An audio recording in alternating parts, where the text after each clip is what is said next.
इशिका जी आपके पास आऊंगा। इशिका जी, कई लोग ये सवाल कर रहे हैं, सोशल मीडिया में तो बाढ़ आ गई, आमिर खान की शादी क्या हुई, इतना ज्यादा कमेंट आने। कई लोगों लगे कि आमिर खान को प्रेम होता है तो सिर्फ हिंदू लड़कियों, हिंदू महिलाओं से क्यों होता है?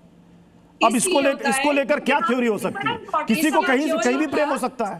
देखिए, इसकी थ्योरी में बहुत इंपॉर्टेंट सवाल पूछा था प्रत्युष जी। एक मिनट में आपको बोलने का मौका दिया, 2 मिनट मुझे दीजिएगा। लड़कों को 72 फूले मिलेंगी, लड़कों को 4 निगाह मिलेंगे, लड़कियों को कुछ नहीं मिल रहा हलाला के अलावा। अगर उसको कुछ भी करना है तो पहले अपना हलाला कराए। दूसरी बात, इन्होंने बोला 1 सेकंड मुझे बोलने दीजिए। ये शादी हराम है, क्या ये शादी हराम है? मुझे बोलने दीजिएगा, मुझे बोलने दीजिएगा। आपने बोल लिया, इसमें कोई भी आपकी कंडीशन फॉलो नहीं हुई है। मुझे बोलने दीजिए, मैं ऐसे डिबेट नहीं करूंगी। आप तो क्या अपने पॉइंट रखिए, मुझे अपने पॉइंट रखने दीजिए। अगर आपको 72 मुझे मेरे पॉइंट रखने दीजिए। प्रत्युष जी, मैं अपने पॉइंट रखूंगी, मैं से बात नहीं करूंगी। मिल रही 74 मिल रही, 4 मिल रही। अरे 72 पूरे मिल रही। प्रत्युष जी, मेरे को मेरा पॉइंट रखने दीजिए प्लीज। नहीं, बोलिए इशिका जी, बोलिए। एक एक करके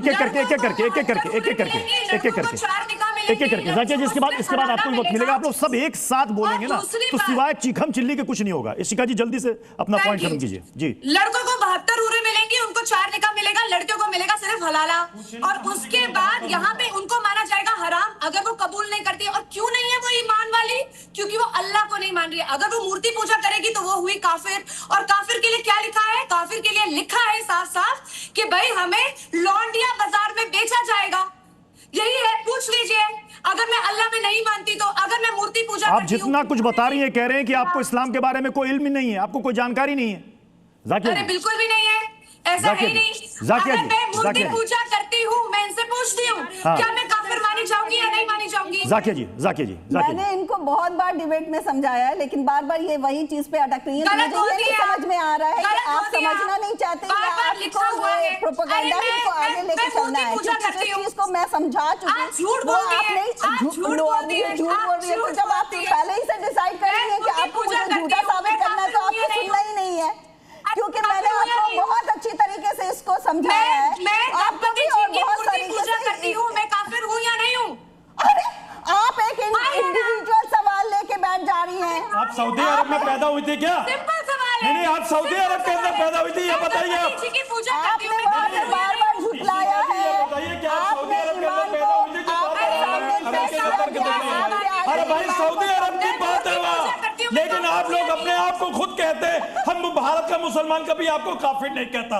भारत का मुसलमान आपको अपना मानता है और कहता है कि हाँ देखिए हमारे हिंदू बहन भाई हमारे अपने हैं, लेकिन आप लोग अपने आप को जबरदस्ती काफिर कहते हैं। हम नाम मुसलमानों का बंद कर दीजिए इस तरीके का तर्क। और रही बात 72 हूरों की, मैं तो आपसे पूछना चाहता हूँ 72 हूरों का जिक्र कहाँ पे है? बता दीजिए। हाँ, हूरों का जिक्र तो है, लेकिन जो 72 हूरे आप लेकर आ रही है उनका जिक्र मुझे बता दीजिए। आपने कौन सी आयत में पढ़ा, बता दीजिए। मैं आपको ये पूछ रही हूँ ना, मेरा सवाल का जवाब दीजिए। मैं गणपति जी की पूजा करती हूँ, मैं काफिर हूँ या नहीं हूँ? मूर्ति की पूजा करती हूँ, घर पे गणपति बुलाती हूँ, काफिर हूँ या नहीं हूँ? अंबर जैदी कुछ कहना चाह रहे हैं? अंबर जैदी, उसके बाद मैं जल्दी से आभा मैम के पास भी जाऊंगा। अंबर जैदी को लाइए, स्क्रीन पर लाइए गौरव, जल्दी से। इशिका तनेजा से सवाल कर रहे हैं कि 72 हूर कहाँ पे? भैया मुफ्ती तारिक जमील से पूछो जाके, जिसने 3D डिस्क्रिप्शन किया था। 135 फुट की हूर होगी, ऐसी होगी, खाएगी तो यहाँ निकलेगा, वहां से निकलेगा, इतना बड़ा होगा, ऐसा होगा। आप लोग मुसलमानों को टारगेट करती है अंबर जैदी जी। अरे मतलब इस्लाम को अच्छी तरीके से जानते हो क्या? कुरान शरीफ पढ़ो तब आपको पता चलेगा, और मायने के साथ पढ़ो तब आपको एक एक आयत की एक एक मीनिंग का पता चलेगा। लेकिन आप लोग कुरान में अगर पढ़ते होते तो इस तरीके का तर्क नहीं देते। अंबर जैदी जी, आप हमेशा सिर्फ और सिर्फ मुस्लिम समाज को टारगेट करने की बात करें। अरे आमिर खान ने अगर वहाँ कोर्ट मैरिज करे स्पेशल, अरे सुन तो लीजिए, स्पेशल मैरिज कोर्ट अगर गए तो आपको क्या दिक्कत है भाई?